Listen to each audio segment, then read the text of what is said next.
Hello guys, in this video, we will talk about Webull and M1 Finance in 2025, and I will help you to decide which one is better for your investment style. So let's begin with Webull. It is designed for active traders who want access to real-time market data, stock screeners, and in-depth charting tools. Webull supports trading stocks, ETFs, options, and crypto, all commission-free. Its mobile and desktop app are sleek, with customizable interfaces and technical indicators. Now, for M1 Finance. M1 Finance is built for long-term investors who prefer automation.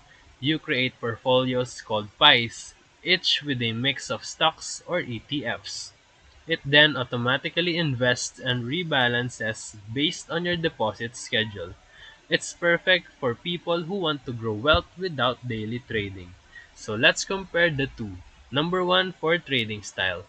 Webull favors short-term traders, while M1 Finance is ideal for passive investors. Number two, their features.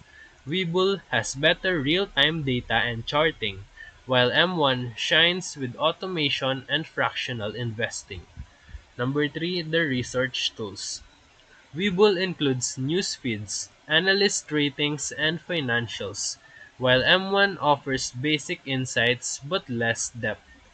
Number four, their minimum deposit.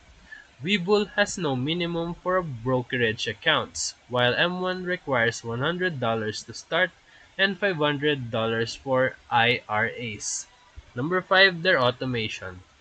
M1 wins in automation because automated investing and portfolio rebalancing are its core strength, while Webull has no built-in automation.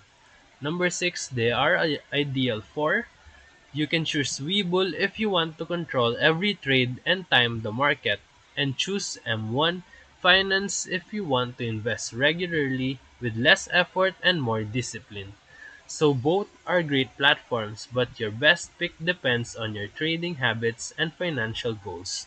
So if this video helped you, feel free to like and subscribe for more quick tutorials, reviews, and comparison videos. Thank you for watching.